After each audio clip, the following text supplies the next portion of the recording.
नमस्कार, मैं आपके साथ केके राणा। साधना प्लस देख रहे हैं आप। स्वागत है आप सभी का बिहार झारखंड बुलेटिन में। खबरों का सिलसिला शुरू करने से पहले एक नजर डालेंगे अब तक की सुर्खियों पर।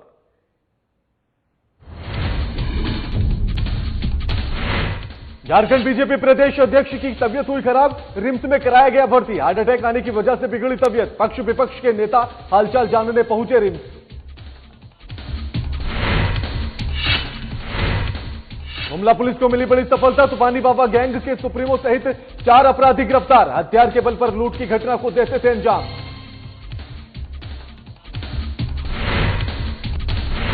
यूपी बिहार कर्मनाशा बॉर्डर पर पहुंचे बिहार डीजीपी गुप्तेश्वर पांडे। लोगों से की आरोग्य सेतु ऐप डाउनलोड करने की आग्रह। लॉकडाउन का पालन करने की गई अपील। दूसरे राज्यों में फंसे मजदूरों को वापस ला रही सरकार। रोजगार भोजन की व्यवस्था को लेकर हर संभव प्रयास में जुटी सरकार। मुख्यमंत्री से लेकर मंत्री तक मजदूरों से कर रहे संपर्क, जान रहे समस्याएं।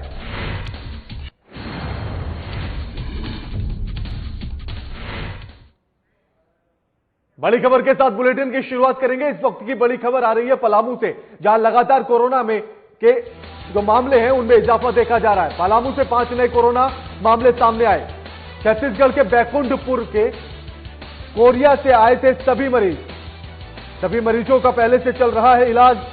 पलामू के कोविड केयर सेंटर में चल रहा है इलाज। पलामू प्रशासन ने छत्तीसगढ़ प्रशासन को दी है सूचना। पलामू से 5 नए कोरोना पॉजिटिव की पुष्टि। लगातार यह आंकड़ा बढ़ता हुआ, जहां एक तरफ कुछ मरीज स्वस्थ होकर अपने घर भी वापस लौट रहे हैं, लेकिन ऐसे में मामलों में इजाफा, इन आंकड़ों में इजाफा भी लगातार देखा जा रहा है। हर दिन ये आंकड़े 3000 के पार जा रहे हैं। ऐसे में एक चिंता की बात जरूर बन जाती है। आपको बता दें कि छत्तीसगढ़ के बैकुंठपुर के कोरिया से ये सभी मरीज आए हुए थे। सभी मरीजों का पहले से इलाज चल रहा था। पलामू के कोविड केयर सेंटर में इनका इलाज चल रहा है। इस खबर पर हमारे वरिष्ठ संवाददाता राजीव रंजन फोन लाइन पर जुड़ गए हैं। राजीव, 5 नए मामले निकलकर सामने आए हैं पलामू में, आखिर क्या कुछ पूरी जानकारी है? हेलो जी राजीव, मेरी आवाज मिल रही है आपको? जी बताएं। जी राजीव, पलामू में 5 नए कोरोना पॉजिटिव की पुष्टि हुई है, क्या कुछ पूरी जानकारी है इस मामले को लेकर? जी देखिए, ये 5 जो नए मरीज मिले हैं, हालांकि इन सभी मरीजों का पहले से ही इलाज चल रहा था सेंटर में, और पलामू के जो कोविड केयर सेंटर है उसमें। और ये सभी जो लोग थे वो छत्तीसगढ़ से आए थे, और छत्तीसगढ़ प्रशासन को भी सूचना दे दी गई है पलामू प्रशासन के द्वारा। और 5 जो पॉजिटिव मरीज हैं पलामू के रहने वाले, इनमें से 4 पुरुष हैं जिनकी उम्र लगभग क्रमशः 21 साल 23 साल है, और एक महिला है जिसकी उम्र 30 साल है। तो ये चूंकि पहले भी पलामू में केस आ चुके हैं, लेकिन एक बार फिर जब आया है तो पूरे झारखंड का जो स्थिति है कोरोना के लेकर, उसमें भी संख्या बढ़ी है। और एक लोगों में जो माहौल था ये सशंकित करने का कि कोरोना का पेशेंट जो है वो अब कमते जा रहा है, ये एक धारणा बन गई थी, और लोग लॉकडाउन का भी धीरे धीरे खुले उल्लंघन कर रहे थे। तो उन लोगों के लिए भी एक चेतावनी है कि आप लॉकडाउन को इस तरह से खुला रखकर उल्लंघन करेंगे तो जो संख्या है उसमें लगातार इजाफा होते जाएगा। और कल भी जिस तरह से संख्या में बढ़ोतरी हुई थी, आज भी संख्या मिल गई है। तो एक चेतावनी भी है कि लॉकडाउन का पालन करें, सोशल डिस्टेंस का पालन करें, तभी ये बढ़ती संख्या को रोका जा सकता है। जी, और ये बताया जा रहा है इनके बारे में राजीव कि ये सभी लोग छत्तीसगढ़ के बैकुंठपुर कोरिया से आए थे। आखिर कौन कौन लोग इनके संपर्क में आए, इस बात को लेकर कोई जानकारी अभी तक सामने आई? देखिए, इसीलिए छत्तीसगढ़ प्रशासन को भी इसकी सूचना दी गई है, ताकि इनके संपर्क में जो वहां थे उनको ट्रेस किया जा सके। इनके संपर्क में जो, क्योंकि यहाँ तो ये कोविड अस्पताल में इनको केयर सेंटर में इलाज चल ही रहा था, तो ऐसे में प्रशासन उन जो लिमिट लोग हैं जो इनके संपर्क में आए थे उनको क्वारंटाइन करने की बात की जा रही है, उनके जांच की बात की जा रही है। लेकिन सबसे ज्यादा डर छत्तीसगढ़ से है, जहां ये लोग आए हैं, क्योंकि अगर पहले से ही ये पॉजिटिव थे और वहाँ के लोगों के काफी संपर्क में आए होंगे, तो वहाँ के भी कई लोग नेगेटिव हो गए होंगे। तो तमाम जगहों पे ट्रेसिंग चल रही है, और ट्रेसिंग के बाद ही कुछ निकल कर सामने आ पाएगा कि कितने मरीज पॉजिटिव इनके माध्यम से होते हैं और कितने मरीज संक्रमित इनके द्वारा किए गए हैं। जी बिल्कुल, शुक्रिया राजीव आपका हमारे साथ ये तमाम बातचीत करने के लिए और जानकारी साझा करने के लिए।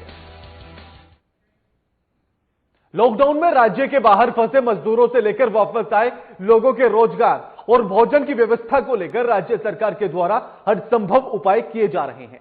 मुख्यमंत्री हेमंत सोरेन के साथ साथ विभाग के मंत्री भी बाहर फंसे और वापस आए मजदूरों से या लोगों से सीधे संपर्क कर रहे हैं और उनसे उनकी समस्याओं को जान रहे हैं और उनका समाधान भी कर रहे हैं। साथ ही रोजगार बढ़ाने पर भी फोकस किया जा रहा है। सरकार की योजनाओं और वर्तमान में किए जा रहे कार्यों की विस्तृत जानकारी के लिए हमारे वरिष्ठ संवाददाता राजीव रंजन ने खास बातचीत की है राज्य के पेयजल एवं स्वच्छता मंत्री मिथिलेश ठाकुर से। दिखाते हैं आपको। लॉकडाउन के कारण सबसे ज्यादा परेशानी वैसे लोगों को हो रहा है जो दूसरे राज्यों में फंसे हैं या फिर अपने राज्य में फंसे हैं लेकिन उनके सामने रोजगार की कोई व्यवस्था नहीं है। ऐसे में लगातार सरकार के तरफ से ये पहल की जा रही है कि बाहरी लोगों, प्रवासी जो लोग हैं उनको राज्य में लाया जाए और जो यहाँ के लोग जिनके सामने भोजन की समस्या है उनके लिए व्यवस्था किए जाए। लगातार सरकार के कई मंत्री भी हैं इसके लिए प्रयासरत हैं। खासकर जो पेयजल स्वच्छता विभाग के मंत्री हैं मिथिलेश ठाकुर जी लगातार एक्टिव हैं, चाहे प्रवासी को लाने की मामला हो या फिर अपने निजी फंड से भी लोगों को मदद करने की बात हो, लगातार सक्रिय हैं। सर, सबसे पहले तो आपको धन्यवाद कि मजदूरों के लिए अगर कोई सोच रहा है झारखंड में तो उसमें आपका नाम भी आता है मंत्री के लिस्ट में। चलिए, आपका बहुत आभार। और जहाँ तक बात है बाहर फंसे मजदूरों की, तो हमारी सरकार पूरी तरह से संवेदनशील है। माननीय मुख्यमंत्री इसके लिए दिन रात बैठकें कर रहे हैं और इसी कार्य योजना पर काम कर रहे हैं कि कैसे जितनी जल्द से जल्द हो सके, जितनी जल्दी हो सके हम अपने प्रवासी मजदूर भाइयों को अपने राज्य में, अपने गांव और पंचायतों तक हम पहुंचा सकें। और ये प्रयास रंग भी ला रहा है। निरंतर ट्रेनों से, बसों से हमारे मजदूर भाई, छात्र अपने राज्य में, अपने गांव, अपने घर में पहुंच रहे हैं और सभी लोग माननीय मुख्यमंत्री को शुभकामनाएं दे रहे हैं, आभार व्यक्त कर रहे हैं। और हमारी सरकार सिर्फ इतने तक ही सीमित नहीं है। हमारी सरकार इस योजना पर भी काम कर रही है कि जो भी मजदूर इस बार लौट कर आए उन्हें दूसरे राज्यों का मुंह नहीं देखना पड़े अपनी आजीविका के लिए। और इस योजना पर भी बहुत गंभीरतापूर्वक काम हो रहा है। ये महामारी अगर नहीं आई होती तो आज झारखंड का परिदृश्य कुछ और होता, क्योंकि एक कार्य योजना पहले से ही बना ली गई थी कि हमारी सरकार बनते ही हम कैसे झारखंडी जनमानस और झारखंड की जरूरतों को, झारखंडी जनता को कैसे उनका हक और अधिकार हम दिलाएंगे, इसका सारा कार्य योजना पहले बना लिया गया था। लेकिन दुर्भाग्य था कि सरकार बनते ही हमें इस महामारी से जूझना पड़ रहा है। और लेकिन फिर भी हम निराश नहीं हैं। हमारे माननीय मुख्यमंत्री निराश नहीं हैं और निरंतर वैसे अधिकारियों से जिनकी जिम्मेदारी है कि इस राज्य को स्वावलंबी बनाने की, निरंतर उनसे बैठकें कर रहे हैं, उनसे संपर्क करके कैसे हम अपने मजदूर भाइयों को, अपने किसानों को कैसे हम स्वावलंबी बना सके। और उसी का एक छोटा सा उदाहरण अभी 3-4 दिन पहले पेश किया गया कि 3 महत्वाकांक्षी योजनाएं यहाँ शुरू की गई हैं। इसमें नीलांबर पीतांबर जल समृद्धि योजना, बिरसा ग्राम विकास योजना, पोटोहो खेल विकास योजना, ये सारी योजनाएं जो है वो झारखंड की जमीन से जुड़ी योजनाएं हैं और एक चेन के रूप में यहाँ लोगों को, इन योजनाओं के लागू होने से एक चेन के रूप में लोगों को यहाँ रोजगार मिलेगा। चाहे वो बिरसा ग्राम विकास योजना हो जिसमें लोगों को कि अपनी जमीनों पर या जो जीएम लैंड है, गैरमजरूआ जमीन है, या जो हमारी सड़कें बनती हैं उसके दोनों वो जो खाली जमीनें रहती हैं सरकार की, उस पर फलदार वृक्ष लगाकर और ग्रामीण जनता को, हमारे झारखंडी भाइयों को उसका स्वामित्व सौंपने की योजना है। और उससे जो बड़ी बड़ी बातें पिछली सरकारें करती थी कि हम निवेशकों को लाएंगे और यहाँ बड़ा निवेश कराएंगे, हाथी उड़ाएंगे, हम जमीन पर काम कर रहे हैं। हमारे उस तरह की योजनाएं लागू होंगी, यहाँ फलदार वृक्ष लगेंगे, फलों का उत्पादन होगा, तरह तरह के फलों का उत्पादन होगा, तरह तरह के उनसे संबंधित यहाँ फूड प्रोसेसिंग यूनिट्स लगेंगे। हम नीलांबर पीतांबर जल समृद्धि योजना लागू कर रहे हैं, जिससे आज हमारे किसान एक फसल पर निर्भर रहते हैं। अगर ये जब योजना पूरी तरह से सफलीभूत होती है तो हम यहाँ 3-3 फसल उगा सकते हैं। हम पंजाब और हरियाणा बना सकते हैं अपने राज्य को। पोटो हो खेल विकास योजना, उससे हम अपने युवाओं को भटकने से रोक सकते हैं। हम अपने युवाओं को नियोजित कर सकते हैं, वो अपने बलबूते भी अपनी खेल प्रतिभा से भी आत्मनिर्भर बन सकते हैं। और अच्छे जो खिलाड़ी होंगे उनको हम सीधी नियुक्ति की बात है इस योजना में। तो इस तरह की बहुत सारी योजनाएं अभी हमारी पाइपलाइन में हैं और हम उम्मीद करते हैं कि जिस संकल्प के साथ और जिन वादों के साथ हमने जनता से मैंडेट मांगा था, उनको हम चाहे जो भी बाधाएं आए हमारे रास्ते में, सारी बाधाओं को हम पार करते हुए और झारखंड की जनता को उनका हक और अधिकार दिलाने का काम करेंगे। झारखंड पहला राज्य है जहां जो बाहर मजदूर फंसे हुए थे उनको व्यवस्थित तरीके से मतलब कानूनी रूप से लाया गया है।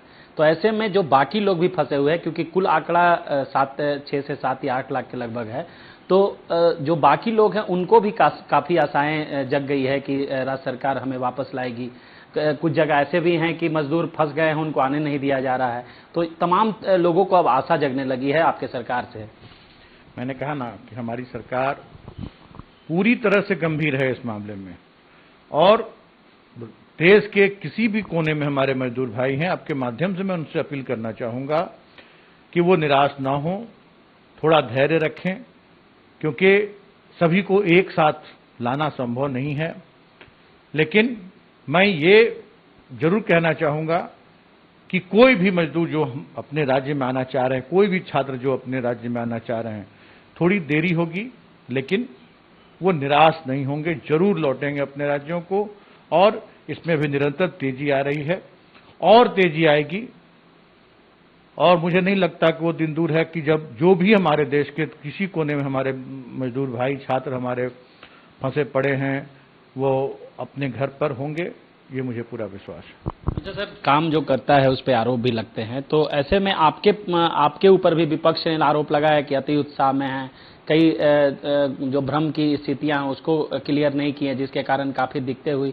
तो क्या लगता है, आपने जो स्पष्टीकरण दिया था उसमें स्पष्ट तौर पे कहा था कि रेलवे की तरफ से आदेश आया था, उसके बाद हुआ है, तो क्या लगता है कि ये तमाम चीजें एक भ्रामक रूप से फैलाई जा रही हैं क्या? देखिए, जो बात विपक्ष के लोगों ने कही थी ये उन पर पूरी तरह से लागू होता है। उनके पास अभी करने को कुछ रह नहीं गया है। अभी अगर वास्तव में वो राजनेता हैं और जनता के हित की बात सोचते हैं तो उन्हें अभी इस कोरोना महामारी से कैसे हम मुक्ति पाएं, इस पर अपनी सलाह देनी चाहिए थी। सरकार के साथ मिलकर काम करना चाहिए था। राजनीति करने के लिए अभी पूरा वक्त पड़ा है। अभी वो हटे हैं सरकार से और अभी 4.5 साल बाकी है। राजनीति करें, जनता के बीच जाएं, लेकिन इस तरह की ओछी राजनीति शोभा नहीं देती कहीं से भी। सर, आपका विभाग भी काफी कह सकते हैं जनता से जुड़ा हुआ है और आपात के समय में उसका भी सबसे ज्यादा जरूरत है। तो आपके विभाग के माध्यम से क्या योजनाएं चलाई जा रही हैं तुरंत में, ताकि आम लोगों को उसका फायदा मिले और लोगों के सामने एक समस्या खड़ी ना हो? देखिए, जहां तक हमारा विभाग पेयजल स्वच्छता विभाग, जहां तक शुद्ध पेयजल उपलब्ध कराने की बात है, तो उस पर जिस दिन से मैंने अपना पदभार ग्रहण किया उस दिन से मैं पूरी तरह से गंभीर हूं और लगातार अपने अधिकारियों अभियंताओं को यह निर्देश देता रहता हूं और चेतावनी भी देता रहता हूं कि जो भी साधन संसाधन है उसका भरपूर उपयोग करके और जो पिछली व्यवस्था थी उसको पूरी तरह से ध्वस्त करते हुए, पिछली व्यवस्था का मतलब कि हर गर्मी के दिनों में पूरे राज्य से पेयजल के लिए एक त्राहिमाम की स्थिति हो जाती थी, हाहाकार हो जाता था। इस बार वो स्थिति नहीं आनी चाहिए, लेकिन तुरंत में व्यवस्था को सुधार देना भी संभव नहीं है। मेरी पूरी कोशिश है कि जहां तक संभव हो सके हम इस बार पेयजल की किल्लत नहीं होने देंगे। तो लॉकडाउन में प्रवासी मजदूरों को बाहर लाने का मामला हो या फिर राज्य सरकार के द्वारा राहत पहुंचाने का मामला, मुख्यमंत्री हेमंत सोरेन और उनकी टीम की हर जगह तारीफ हो रही है। साथ ही साथ विभाग के जो मंत्री हैं वो भी लगातार प्रयासरत हैं कि कोई भी भूखा न रहे और हर लोगों को मदद पहुंच सके। जरूरत है और लोगों तक ज्यादा से ज्यादा मदद पहुंचाने की, ताकि लॉकडाउन में किसी को भी सामने कोई समस्या ना आ पाए।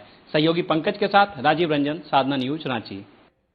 अब वक्त एक छोटे से ब्रेक का, जल्द हाजिर होते हैं।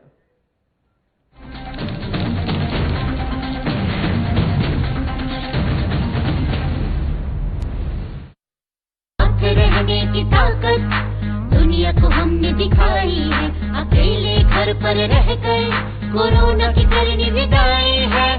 स्वस्थ रहेंगे, स्वस्थ रखेंगे, हर घंटे हम हाथ धोएंगे, ना भीड़ में जाएंगे, ना भीड़ हम बनाएंगे। झारखंड में कोरोना को नहीं फैलने देंगे, सजग रहेंगे, संयमित रहेंगे, अफवाहों को ना हम सुनेंगे। सरकार प्रशासन की हर बातों पर करेंगे अमल, कोरोना को हराकर लौटाएंगे हम चहल पहल। हर घंटे में 20 सेकंड तक साबुन से हाथ धोएं। जिनमें दिखे लक्षण उनसे 2 मीटर की दूरी बनाएं। लक्षण दिखने पर डॉक्टर से जांच करवाएं। नाक कान मुंह पर हाथ न लगाएं। हर क्षेत्र से कोरोना को भगाएं। सजग रहें, स्वस्थ रहें। हेमंत सरकार हर पल आपके साथ। सूचना और जनसंपर्क विभाग झारखंड सरकार द्वारा जनहित में जारी।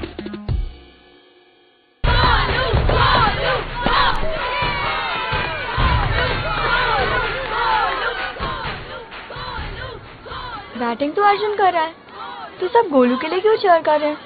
वो तो घर पर बैठा है। अरे तुम्हें नहीं पता, वो इसलिए नहीं आया ताकि हमें इन्फेक्शन ना हो। नोवेल कोरोना वायरस बीमारी को फैलने से रोका जा सकता है।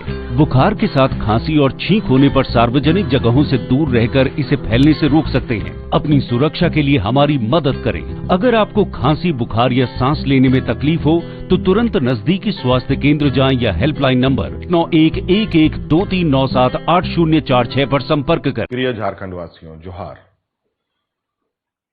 आपको मालूम है हमारे राज्य में लॉकडाउन है और पूरे देश में भी लॉकडाउन है। आज पूरा देश और राज्य एक विकराल संक्रमण से गुजर रहा है।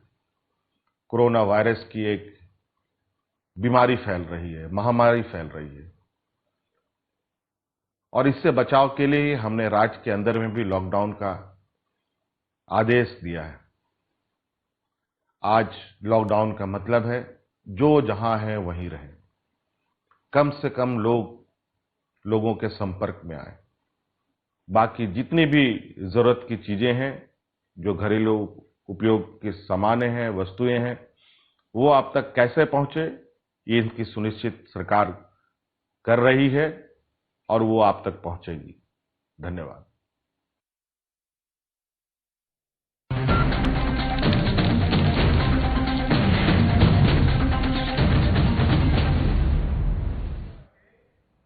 ब्रेक के बाद आप सभी का स्वागत है। पटना से इस वक्त की बड़ी खबर आ रही है, जहां एक बार फिर से लगातार कोरोना के आंकड़ों में इजाफा देखा गया। बिहार में पिछले 72 घंटों में कोरोना वायरस से 17 केस निकलकर सामने आए। पिछले 72 घंटे में 79 लोग ठीक होकर घर भी वापस लौट गए।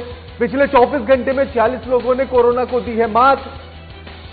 बिहार का रिकवरी रेट 3 दिन पहले 25% था, लेकिन अब रिकवरी रेट बढ़कर 33% से ज्यादा हो चुका है।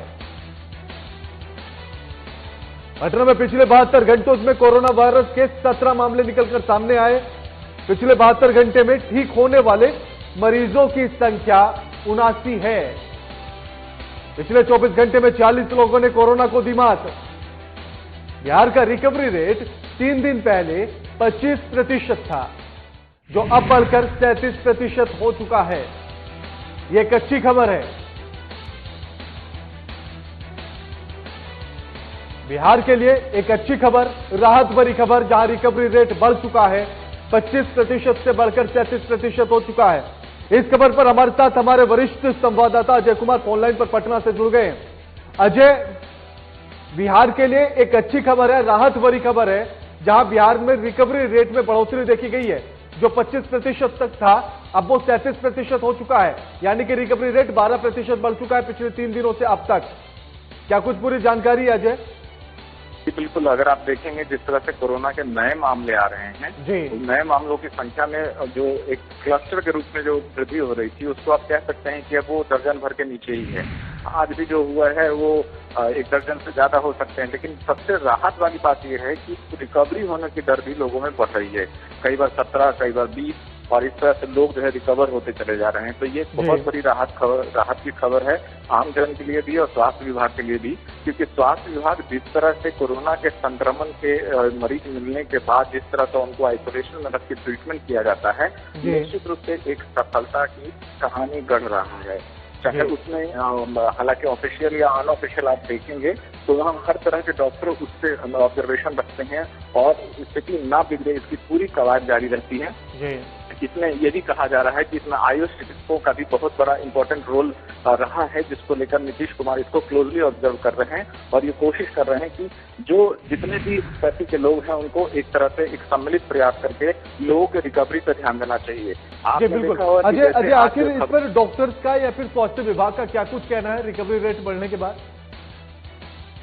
स्वास्थ्य विभाग का कहना है, अगर सचिव की बात करें या फिर जो हमारे मंत्री हैं स्वास्थ्य के उनकी बात करें, तो उनका कहना ये है कि हम जो कोरोना के मरीजों को खुद ही प्रोएक्टिव होकर के खोज रहे हैं। सबसे पहली बात, स्थिति को बिगड़ने नहीं दे रहे हैं। दूसरा सबसे इम्पोर्टेंट बात है कि उनसे रिलेटेड जितने भी कॉन्टैक्ट ट्रेसिंग की बात उन्होंने कही है कि उससे हम लोग बहुत सघनता से जांच करते हैं कि इनसे संबंधित और कौन लोग हैं जिनको ये बीमारी हो सकती है या हुई हो, चाहे वो सिम्टोमेटिक हो या असिम्टोमेटिक हो, उनकी जांच कराई जाए ताकि स्थिति जो है हाथ से न निकल पाए और उनको समय पर ही आइसोलेट कर दिया जाए और आइसोलेट करने के बाद उनका ट्रीटमेंट शुरू हो जाए। तो जो प्रोटोकॉल है उसके अनुसार ट्रीटमेंट शुरू किया जाता है। तो शायद ये एक बहुत बड़ा रीजन है रिकवरी रेट में उछाल आने का, जो कि 25 से 12% बढ़ के 37% हो गया है। बिल्कुल शुक्रिया अजय आपका हमारे साथ ये तमाम बातचीत करने के लिए और जानकारी साझा करने के लिए।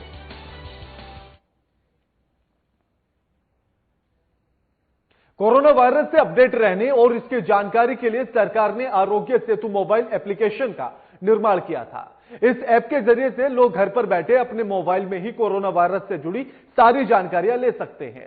साथ ही इस ऐप के माध्यम से आसपास में कोरोना पॉजिटिव मरीज की पहचान भी हो सकती है।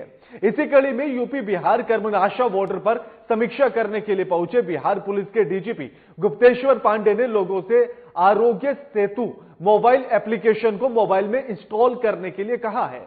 लोगों से लॉकडाउन का पालन करने की अपील भी की गई है।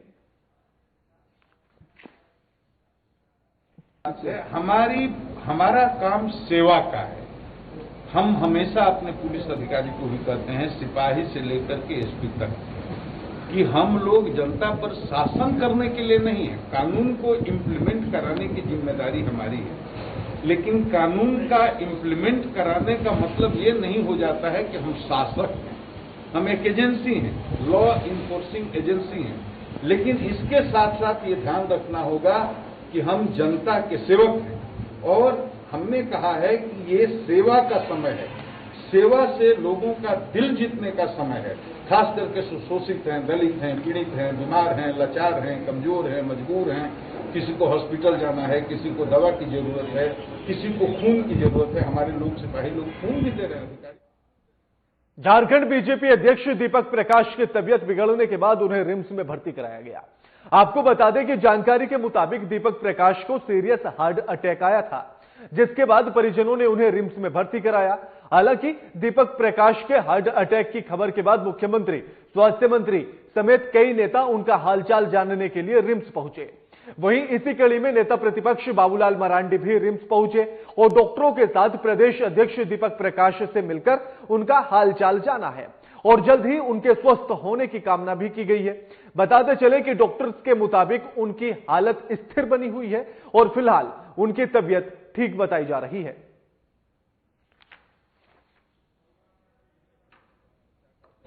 एंजियोग्राफी, ये सब हो गया है, अच्छे हैं, वो देख रहे हैं। बातचीत तो नहीं हुई क्योंकि मास्क वगैरह लगा हुआ है।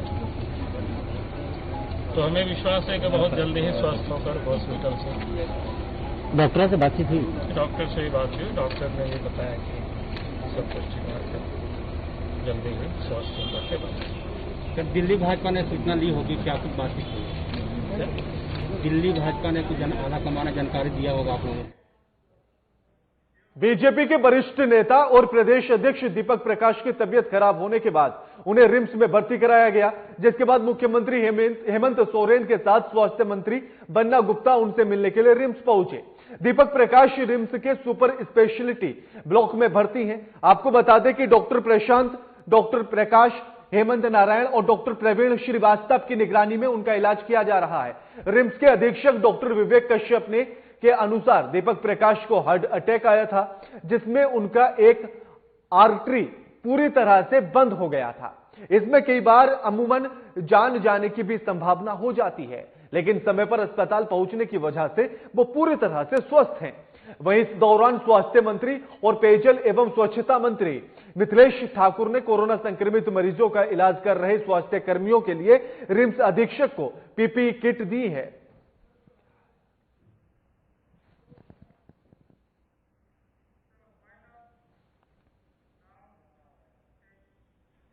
बुलेटिन में फिलहाल इतना ही। लगातार खबरों के लिए देखते रहिए साधना प्लस। नमस्कार।